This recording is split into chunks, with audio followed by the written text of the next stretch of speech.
Hey everybody, welcome back to Odds of War. My name is Matt, and today we're doing something a little bit different.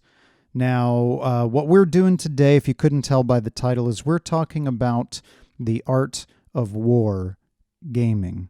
So if you don't know about the book Art of War, it's a book written by Sun Tzu, and it is basically a book of military knowledge of strategy and technique and that sort of thing. And it's been taught for many, many years on all sorts of curriculums relating to war and things like that.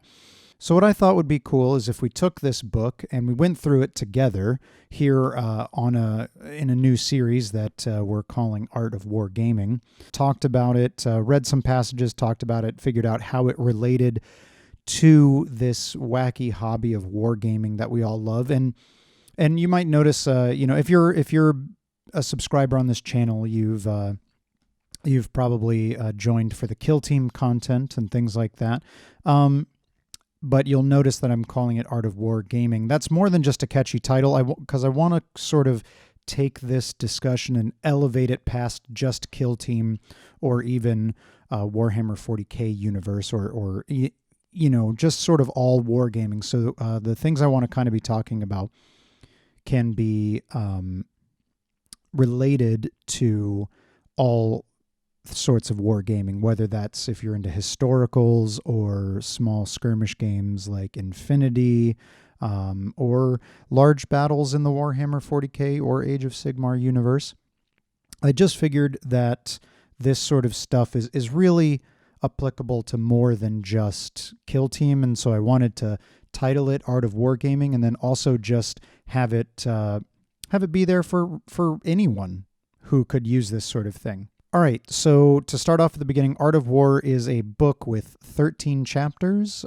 Each chapter is a couple pages, and obviously it was originally written in Chinese, so it's not. What I have here is a large book of a bunch of like sort of Asian philosophy. This is Art of War right here, just what I'm holding. So you see, it's not very long. So each chapter is a couple pages, and then it has different. It's numbered kind of like verses. I haven't gone through the Art of War in a long time, actually. So this is a refresher for me as well. But we'll be going through each chapter and sort of pulling out what's applicable and everything like that. But to start at the start, we're starting at chapter 1, laying plans. Now, guys, before I get into the actual content of the video, I just want to say thank you so much for your support. And if you haven't yet subscribed to the channel, please do consider subscribing. We put out a lot of good battle reports and tactical discussions. And then now we're starting this new series, The Art of War Gaming. And, I think there's a lot of value from the channel, so you should hit that subscribe button.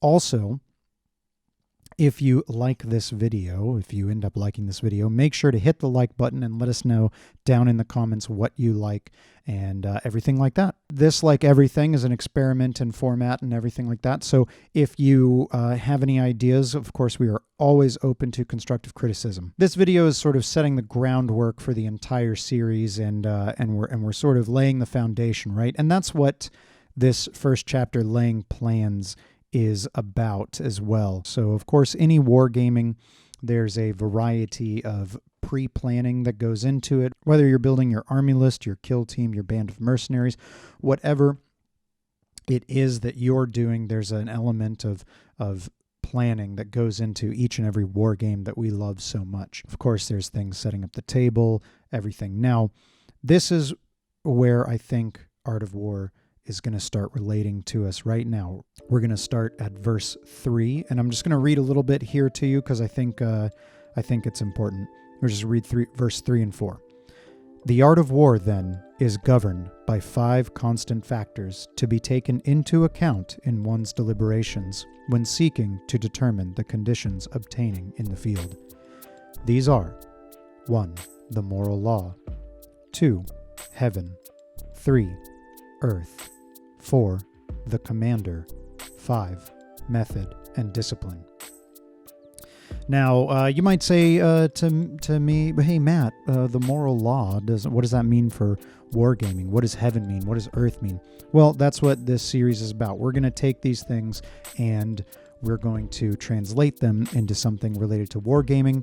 Maybe we'll learn a little bit about wargaming. Maybe we'll learn a little bit about ourselves. And I hope, maybe create an interesting discussion down in the comments or where else, show it to your friends, have a discussion with them. So let's go over them one by one. Let's sort of talk about them. Now, the moral law, in Art of War, it says, the moral law causes the people to be in complete accord with their ruler, so that they will follow him regardless of their lives, undismayed by any danger. And I think this is a really important one. What this translates to me, the moral law with wargaming, this is the rules of your preferred game, right? What is a legal move? What is an illegal move? And things like that. Obviously this is an extremely important thing in wargaming, to know your rules, not only so that you are doing the best that you can, but also so that your opponent is doing the best they can, and neither one of you is being shortchanged by the other in terms of that. And I don't mean that in like a cheating way. I'm not saying like it's important to know the rules so that your opponent doesn't cheat you, which to be fair is a factor, but really I mean more so in the way of if one person is very knowledgeable with the rules and the other player, the other opponent, is less so knowledgeable about the rules, the person that knows the rules in and out like the back of their hand, they have a distinct advantage because they can do things that the other opponent is not even aware is possible. And those sort of moments can be really surprising in a game and can be really affecting in a game as well. So it's really important that we know our rules no matter what. Now we'll move on to heaven. Art of War says, heaven signifies night and day, cold and heat, times and seasons.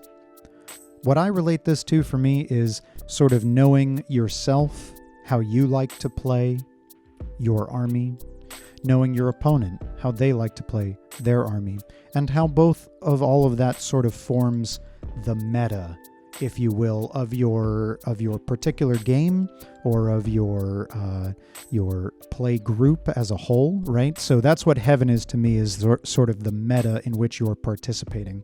And when I say meta, I don't mean this like sort of high overarching thing. A lot of war games have a tournament element to them, and a lot of people talk about the meta of the game being like what is good on a top tier tournament level. Like, but that's not what I'm talking about. Like, your meta is whatever you are participating in. So if you are a garage gamer and you just have some friends over from time to time and you play a game here and there, and you have just a limited collection, you have small collections, that's your meta. So something that is really good in your meta, if you take it into something else, in your heaven, and you take it to a different meta or a different heaven, so to speak, it may be really bad just because of, how things relate to one another. So that's what I mean. Heaven, it's important to know, things like that, like where you sit in amongst your play group, so to speak. Now, Earth, Art of War says, comprises distances, great and small, danger and security, open ground and narrow passes, the chances of life and death. Earth to me is the battlefield, the board, the table, the whatever you want to call it, the field on which you're playing. Does it have buildings? Is there a line of sight blocking? Is there places to grant cover or obscurement, things like that? Are there choke points where certain models can't move through and thus have to go a certain other way? So these are the sorts of things that when I mention Earth, that's what we're talking about. We're talking about the table, right? So then we'll move on to the commander. The commander stands for the virtues of wisdom, sincerity, benevolence, courage, and strictness. The commander is very easy. That's you. That's just knowing yourself.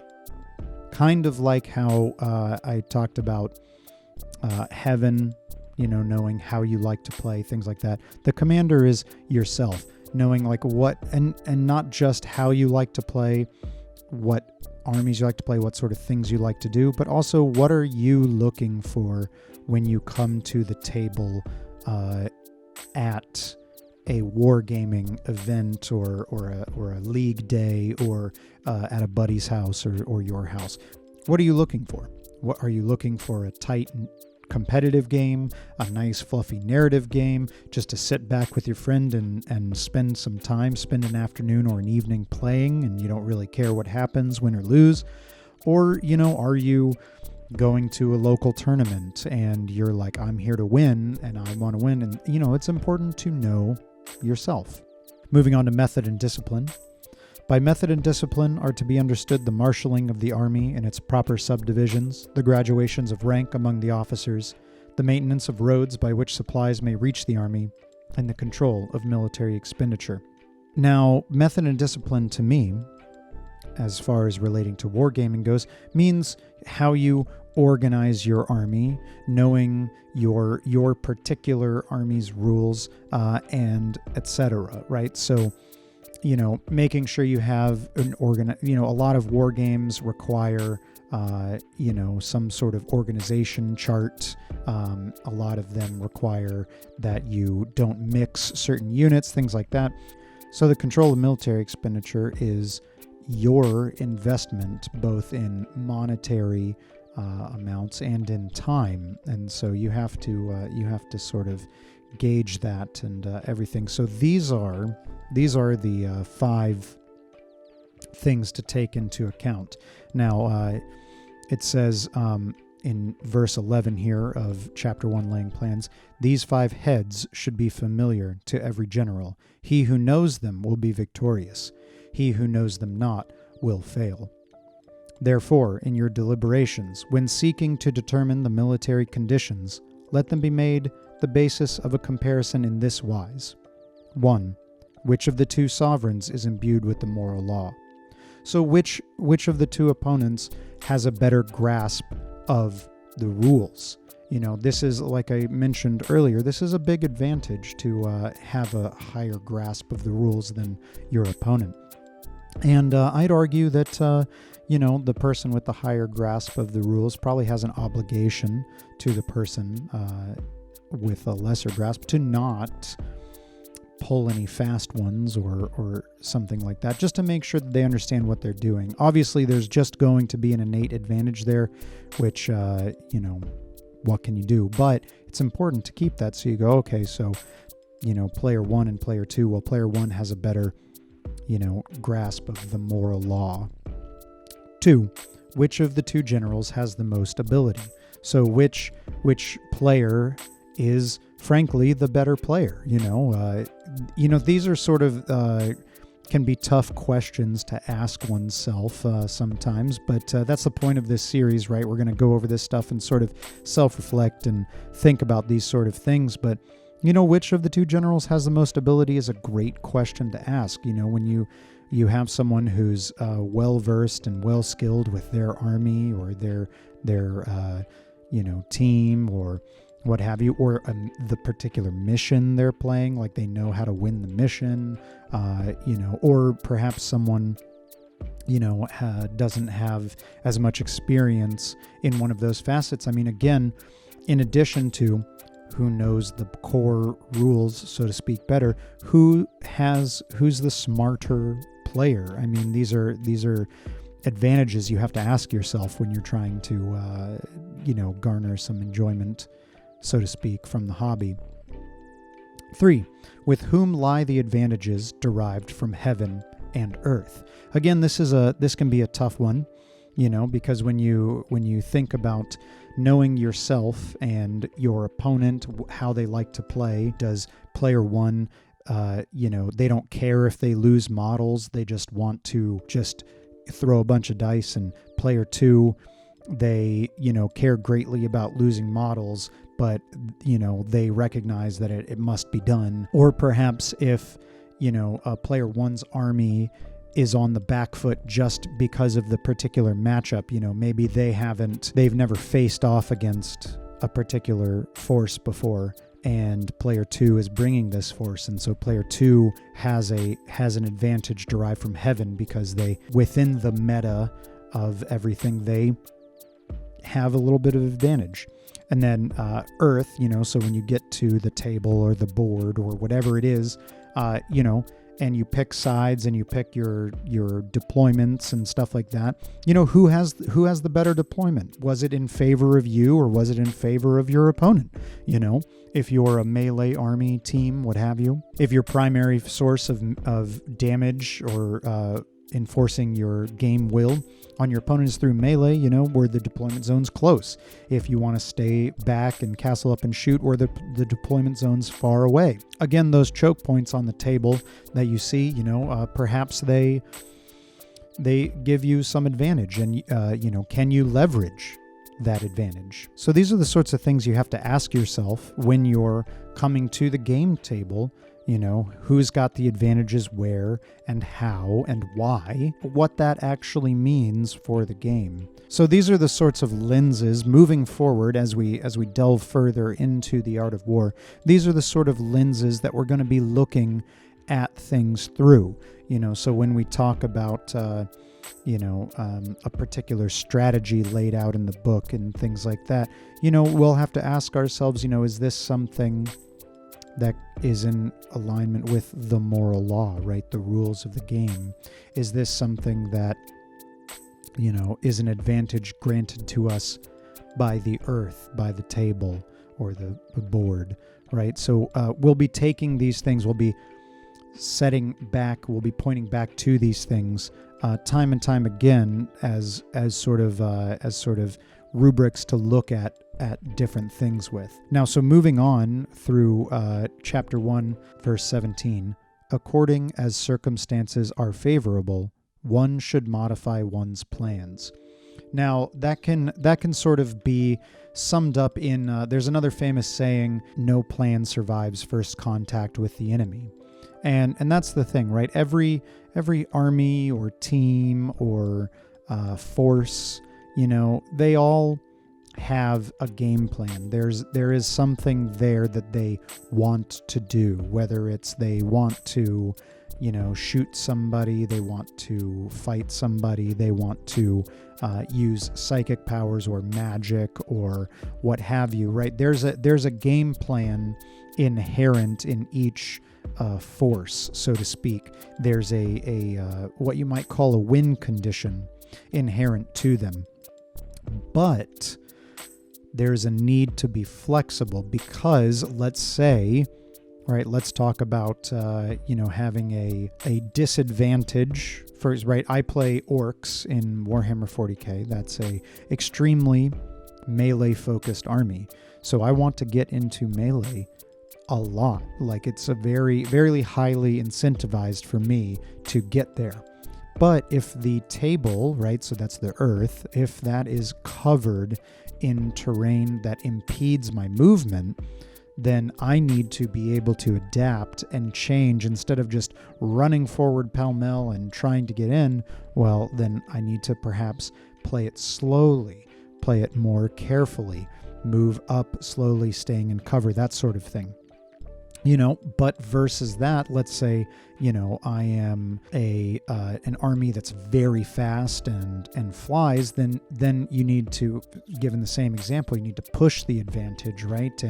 And use that table to your advantage. That's the thing, is as circumstances are favorable, one should modify one's plans. There should never be a situation in which you're like, this is the way I win and there is no other option and there's nothing else to be done, because simply there's always multiple ways, right? That's the there's more than one way to skin a cat thing. So we know that there must be multiple answers to any given scenario, and so it's up to you to be able to see when one answer is not as favorable as another. Starting at verse 18, all warfare is based on deception. Hence, when able to attack, we must seem unable.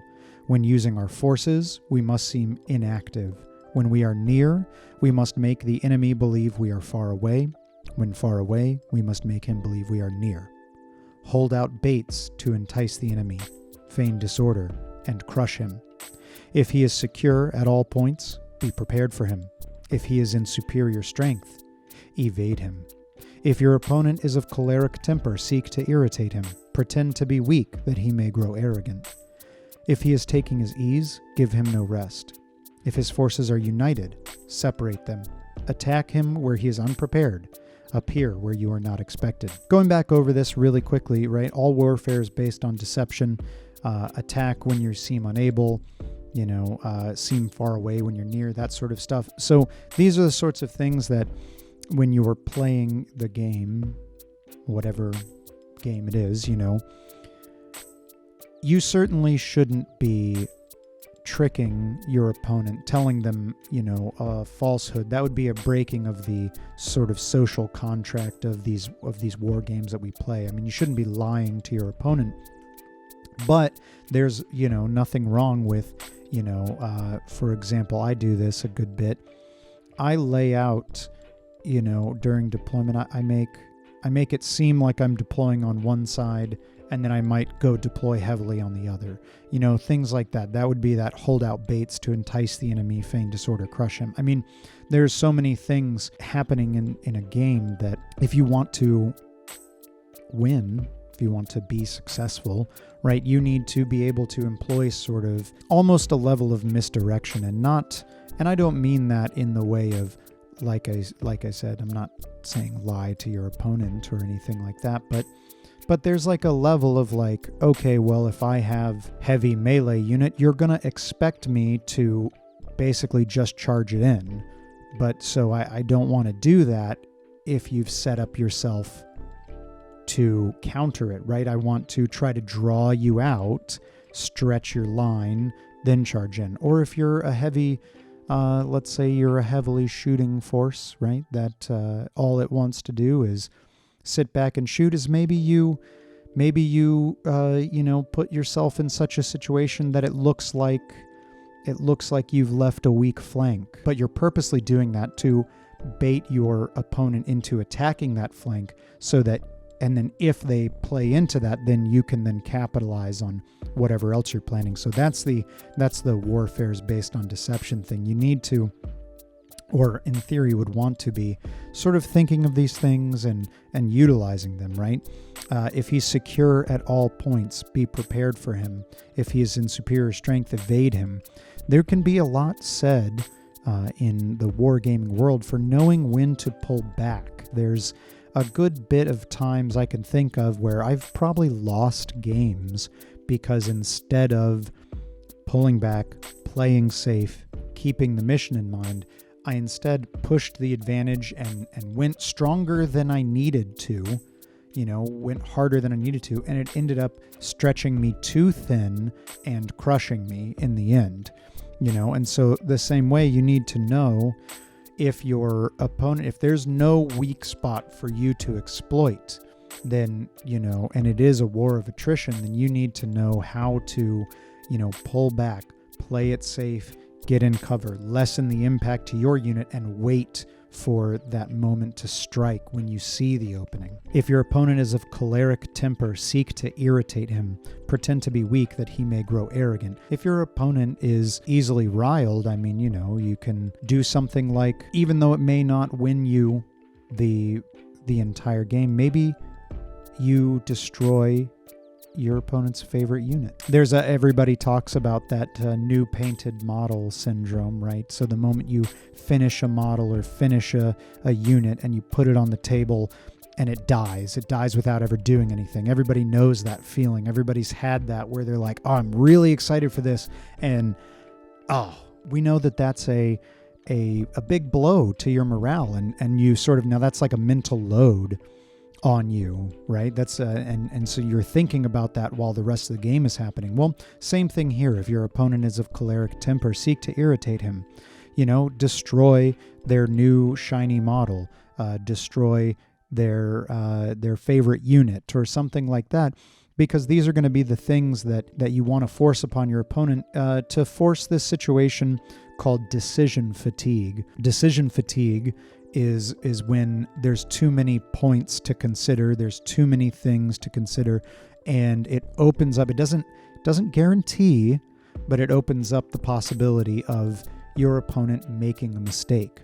And this is what you want to do, pretend to be weak that he may grow arrogant. Like I said, present a weak flank, make something intentionally sort of out there as bait that they'll grow arrogant, go after it, push their advantage, and thin their own front line, thus that you can then take advantage of it. If he's taking his ease, give him no rest. If his forces are united, separate them. Attack where he is unprepared, appear where you're not expected. These are classics, right? So show up behind enemy lines. If they're castled up, don't let them just sit there. If they're together, try to drive a wedge in between to separate out. A lot of wargaming is based upon auras and buffs and things like that. And if you could separate out these forces and then just deal with one side, deal with one chunk of the army first, or one chunk of the kill team or force or whatever, deal with that first and then move into dealing with the rest of it. I mean, these are the things that each thing individually will not be that impactful, but they'll slowly take the toll over the course of the game to give you an advantage. Verse 26. Now the general who wins a battle makes many calculations in his temple ere the battle is fought. The general who loses a battle makes but few calculations beforehand. Thus do many calculations lead to victory, and few calculations to defeat. How much more no calculation at all?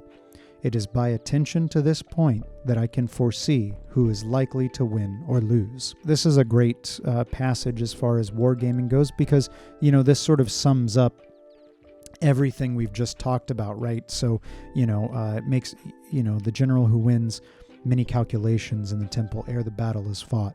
If you set up a game where you're going into a tournament or inviting your friends over or whatever, and you just spend even just a little bit of time thinking about the matchup, thinking about the game, thinking about that, preparing yourself mentally, it may not give you a giant advantage, but it puts you into that mental state and helps you get there so that when you get to the table, you're going to be thinking about it a bit more. One thing that I like to do, just because I have the spare time to do it once in a while, is like when I'm lining up a game, what I do sometimes is I don't sit down and do like the math, but I take some dice out and roll some like theoretical moments of the game. So if I'm like, okay, I have this unit, and if I shoot this unit at that unit, what happens? And these are the things that I don't spend a ton of time on. It's not like I spend hours just going over and poring over each and every interaction, but I just think about, what are some big key ones, and I just roll the dice a few times to see what I can expect from it, So, that way, when I'm at the table and I go, okay, well, here's the exact moment that I was thinking about, and I go, okay, well, can I expect this unit to kill that unit? And if so, and it happens, then I go, okay, great. So it's as I expected. If it doesn't happen, I know that was a very low probability occurrence. I know that shouldn't have happened. The dice just didn't go my way.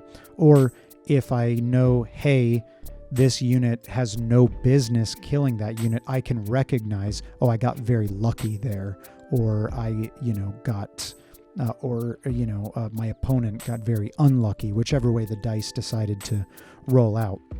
And, even more so of being like, if you just think a little bit about what is your army's game plan before you go into the game, what is your opponent's game plan going into it? What do they want to do? What do you want to do? Now, these are all going to be topics that we're going to explore more in future videos. Like I said, this one is just sort of the laying the groundwork for everything. So with that being said, I mean, that's laying plans. That's sort of, that's laying the plans and the groundwork for any given war game that you're playing, and of course this video series. We're going to be going through each chapter. Maybe not, it's not necessarily going to be a chapter per video of Art of War, but we're going to be going through the different chapters, taking different verses, and we'll just see how it goes. We're going to take it as it comes. So that's it for this video. Before I sign off, though, as I said at the start of the video, this is a experiment. This is a testing the waters. I mean, so if you liked this, please make sure to hit that thumbs up button and let me know in the comments. That way I know to keep doing it. And if you have, some good feedback, some thoughts, I'd love to hear your thoughts about this sort of idea, both your constructive feedback of what you think could be done with the format and what would make it more enjoyable or more entertaining, but also if any of this video's discussion about laying plans sort of sparks some ideas in your mind, let me know. I'd love to hear about them. I'd love to discuss them with you. So there you go. And of course, if you want to see more videos like this, make sure to hit subscribe. You can do so by hitting that button right there. And I'll link another video or playlist over here of something, so you can check it out and check out the channel. And that's it. Thank you so much. We'll see you in the next one. Bye.